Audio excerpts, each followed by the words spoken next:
قرآن کریم کی سورہ سبا میں اللہ پاک حضرت سلیمان علیہ السلام کا ذکر کرتے ہوئے فرماتے ہیں کہ اس کے لیے بناتے جو چاہتا اونچے اونچے محل اور تصویریں اور بڑے بڑے حوضوں کے برابر تالاب لنگردار دیگیں۔ اے داؤد والو شکر کرو کیونکہ میرے بندوں میں بہت کم ہے شکر کرنے والے۔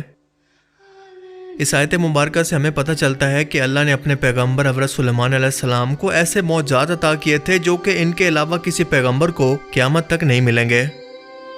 آج سے 3000 سال پہلے بنی اسرائیل جو کہ حضرت یعقوب علیہ السلام کی نسل سے ہیں فلسطین کے اندر آباد تھے۔ یہ کئی قبیلوں کے اندر تقسیم تھے۔ ان پر اس وقت بت پرست رومی حکومت کیا کرتے جو کہ انتہائی ظالم اور جاہل لوگ تھے۔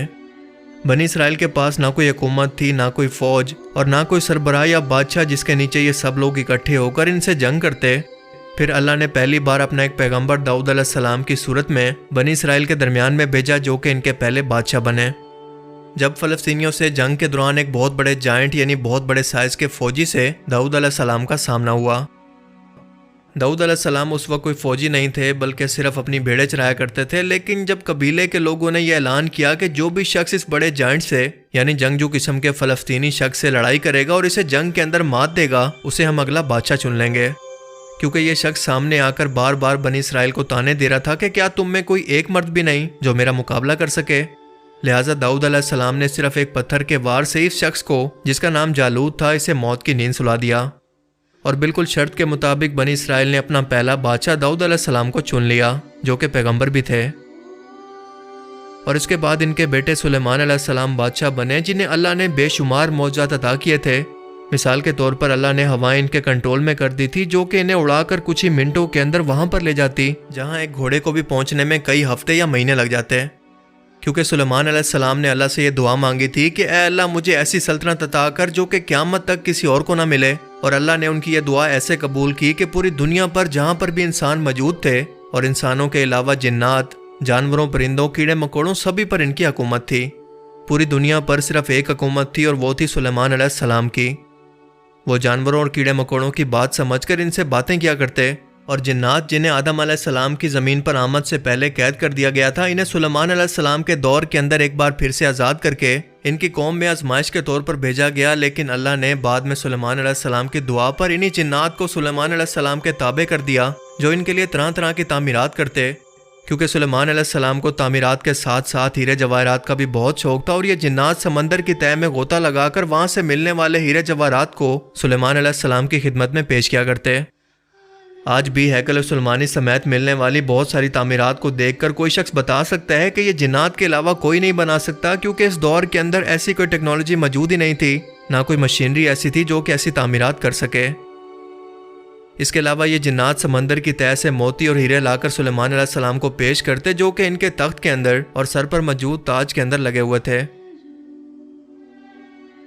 قرآن کریم میں سورہ سبا کی اس آیت پر ذرا غور کریں تو ہمیں واضح طور پر تصویروں کا لفظ پڑھنے کو ملتا ہے کہ وہ جنات تصویریں یعنی اسٹیچو بھی بنایا کرتے تھے، کیونکہ ظاہر ہے کہ وہ ڈیجیٹل کیمرے کا تو دور نہیں تھا کہ ہم اس کو ایسی تصویریں کہہ سکیں جو کہ آج کے زمانے کے اندر ہم کیمرے سے کھینچ کر دیکھتے ہیں، بلکہ اس وقت کی تصویریں کسی اسٹیچو پر پتھر کو تراش کر بنائی جاتی جو کہ کسی انسان کے بس کی بات نہیں تھی، کیونکہ یہ آج سے 3000 سال پہلے کا دور ہے اور انہیں آج بھی مشین سے بنانا انتہائی مشکل ہے۔ اردن کے مشہور آرکیولوجسٹ احمد عبد الکریم کو ایک ایسا ہی اسٹیچو ملا ہے جسے وہ ثبوتوں کے ساتھ سلیمان علیہ السلام کی تصویر ثابت کرتے ہیں، کیونکہ اس مورتی کے اندر واضح طور پر ایک بادشاہ کو اپنے تخت پر بیٹھا ہوا دیکھا جا سکتا ہے جس کے سیدھے ہاتھ کے اندر ایک لاٹھی کی طرح کی کوئی لکڑی جو کہ اکثر بادشاہ اپنے ہاتھ کے اندر رکھا کرتے تھے ان کے ہاتھ کے اندر بھی دیکھی جا سکتی ہے، کیونکہ یہ سائز کے اندر عصا یا ہاتھ میں پکڑنے والی لکڑی سے بہت چھوٹی ہوتی ہے، اور ان کے دوسرے ہاتھ کے اندر ایک بال یعنی گیند موجود ہے۔ اور احمد عبد الکریم کے مطابق سلیمان علیہ السلام اسی لاٹھی اور بال سے دنیا پر حکومت کیا کرتے تھے، کیونکہ جنات کو کسی بھی جگہ پر اور کسی بھی طرح کا حکم اس لاٹھی سے اور اس بال سے دیا جاتا۔ یہ دونوں چیزیں بنی اسرائیل کے لیے اس وقت بھی انتہائی اہم تھی اور آج کے دور کے اندر بھی انتہائی اہم ہے، اور اس وقت بھی یہودی فری میسنز کے پاس موجود ہیں، اور ان کے مطابق جب ان کا مسیح دجال دنیا کے اندر ظاہر ہوگا اور ایک بار پھر سے پوری دنیا پر سلیمان علیہ السلام کی طرح کی ان کی حکومت پھر سے دنیا پر قائم کر دے گا اور انہی کے تخت پر بیٹھے گا، انہی کے تخت پر ان کا تاج پہن کر اور انہی کی لاٹھی اور بال کی مدد سے پوری دنیا کے انسانوں اور جنات پر ایک بار پھر سے حکومت کرے گا جیسا کہ سلیمان علیہ السلام نے کی۔ اور یہ لاٹھی اور بال سلیمان علیہ السلام کو اللہ تعالیٰ کی طرف سے نازل کیے گئے، جن کے نازل کرنے میں کیا حکمت ہے اور ان میں نہ جانے کیا کیا راز چھپے ہیں، یہ اللہ کی ذات کے سوا کوئی نہیں جانتا۔ اس اسٹیچو کی ہائٹ 33 سینٹی میٹر اور چوڑائی ہے 11 سینٹی میٹر۔ اس پر انتہائی نفاست سے کام کیا گیا ہے، جسے ہاتھ لگانے پر ایسا محسوس ہوتا ہے جیسے ریشم کا کوئی لباس ہو، اور اس تخت پر بیٹھے ہوئے شخص کو دیکھ کر ہم کہہ سکتے ہیں کہ یہ انتہائی خوبصورت چہرے کا مالک ہے۔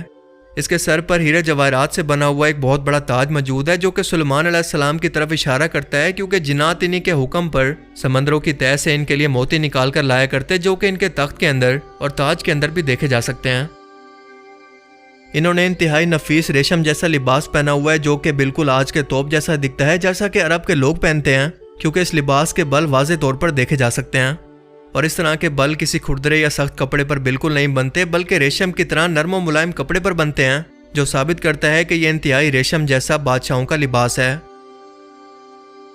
اب اس اسٹیچو کی کرسی یا اس کے تخت کی بیک سائڈ پر اگر ہم ذرا سا غور کریں تو واضح طور پر کسی عجیب و غریب قسم کی مخلوق کا چہرہ واضح طور پر دیکھ سکتے ہیں، جو کہ بالکل جنات جیسی کوئی مخلوق لگتی ہے۔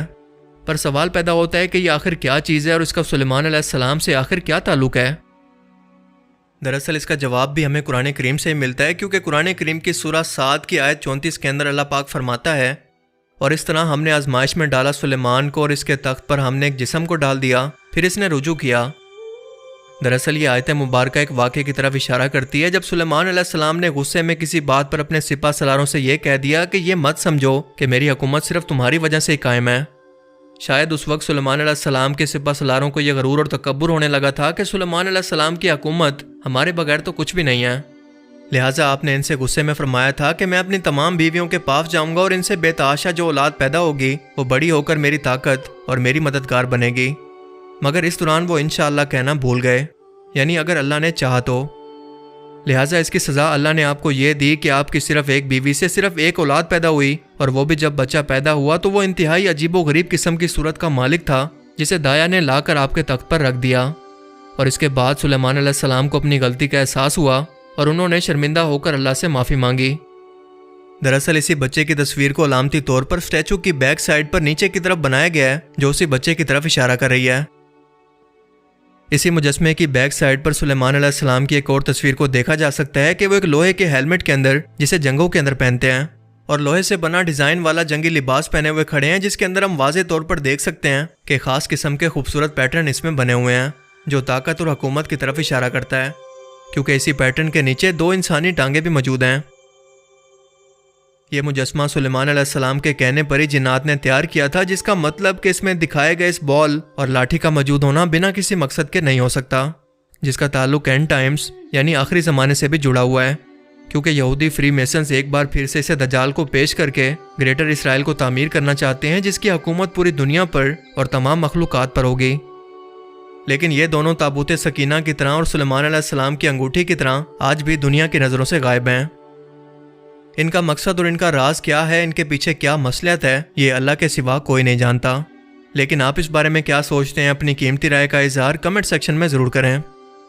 اب میں ملوں گا آپ سے ایک ایسی ہی نئی انٹرسٹنگ ویڈیو میں، تب تک کے لیے اپنا بہت سا خیال رکھیے گا۔ Thanks for watching this video.